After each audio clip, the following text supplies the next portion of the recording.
နေတိုးနဲ့ဖွေးဖွေးတို့ရဲ့အောင်မြင်ဆုံးရုပ်ရှင်ဇာတ်ကားကြီး9က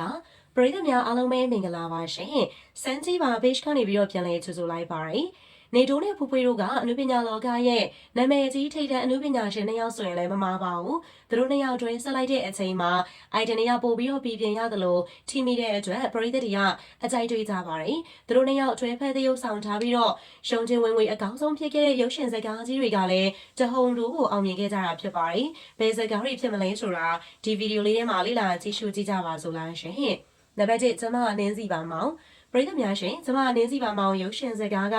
နေတိုးနဲ့ဖွေးဖွေးအတွက်အအောင်မြင်ဆုံးဇာတ်ကားဖြစ်ခဲ့လို့တောင်ပြောလို့ရပါတယ်။တဟုန်တို့အောင်မြင်လာခဲ့သလိုအားလုံးကအကြိုက်တွေ့ခဲ့ရတာဖြစ်ပါတယ်။ရုံတင်ဝင်ဝင်ဆိုရင်လည်းအများအပြားကိုရရှိခဲ့တာဖြစ်ပါတယ်။ရုပ်ရှင်ဇာတ်ကားကြီးက social media မှာကောလူအများကြားမှာပါလူပြောများခဲ့ပြီးတော့တစ်ပတ်ပြသလို့ကောင်းတဲ့ရုပ်ရှင်ဖြစ်နေခဲ့တာပါ။နေတိုးနဲ့ဖွေးတို့နှစ်ယောက်ရဲ့အအောင်မြင်ဆုံးနှစ်လို့တောင်မှပြောလို့ရပါတယ်။အဲ့ဒီကားနဲ့ကိုပဲနေတိုးနဲ့ဖွေးဖွေးတို့က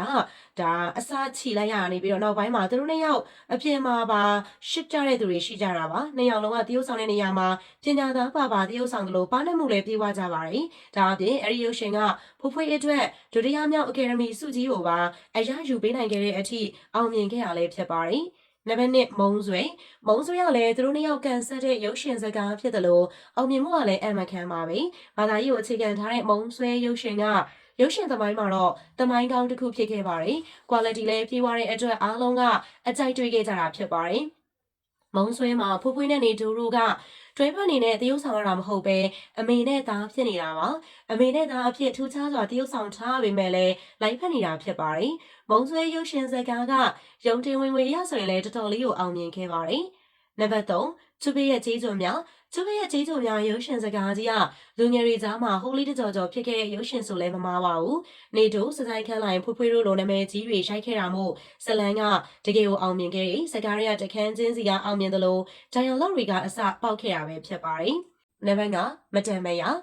ဖိုးဝင်းနဲ့နေတိုးတို့ကကျမနင်းစီပါမောင်ရုပ်ရှင်စကားကြီးရိုက်ပြီးတဲ့နောက်ပိုင်းမှာနှစ်ယောက်မစုံပြစ်တာ10နှစ်နီးပါးရှိသွားပါပြီ။နှစ်ယောက်10နှစ်လောက်မစုံတာမို့ပရိသတ်တွေကသူတို့နှစ်ယောက်စုံတာကိုမြင်ကျင်ကြပါတယ်။နောက်ဆုံးမှာတော့10နှစ်အကြာမှာမတန်မယာဆိုတဲ့ရုပ်ရှင်နဲ့ပြန်ဆောင်ရတော့မှာဖြစ်ပါတယ်။ဒီရုပ်ရှင်စကားကိုလက်ရှိမှာစတင်ရိုက်ကူးတော့မှာဖြစ်ပါတယ်။ဖွေးဖွေးနဲ့နေတိုးတို့ကအဓိကပါဝင်သရုပ်ဆောင်မှာဖြစ်ပြီးတော့ဒါရိုက်တာမင်းစသစ်ကရိုက်ကူးပုံဖော်သွားမှာလည်းဖြစ်ပါတယ်။ဒါအပြင်ထူးခြားချက်ကတော့ကျမနင်းစီပါမောင်ရဲ့ဒုတိယအဆက်ရုပ်ရှင်လို့တောင်ပြောလို့ရပါတယ်။အဲဒီလိုဆွေးနွေးမှုအပြည့်နဲ့တင်ဆက်မှုနဲ့မြင်တွေ့ရမှာဖြစ်ပြီးတော့လက်ချက်ပြီးဇနီးမောင်နှံအနေနဲ့တွေ့ရမှာလို့လည်းသိရပါတယ်။ဖိုးဖွေးနဲ့နေတိုးတို့ရဲ့ရုပ်ရှင်ဇာတ်ကားကြီးတွေထဲမှာဘယ်ကောင်းကိုအကြိုက်ဆုံးလဲပရိသတ်တို့ရဲ့အမြင်ကို comment လေးထဲမှာရေးခဲ့ပေးပါဦး။ဗီဒီယိုလေးအဆုံးထိလိုက်ပါကြည့်ရှုပေးလို့အားလုံးကိုလည်းကျေးဇူးအများကြီးတင်ပါတယ်ရှင်။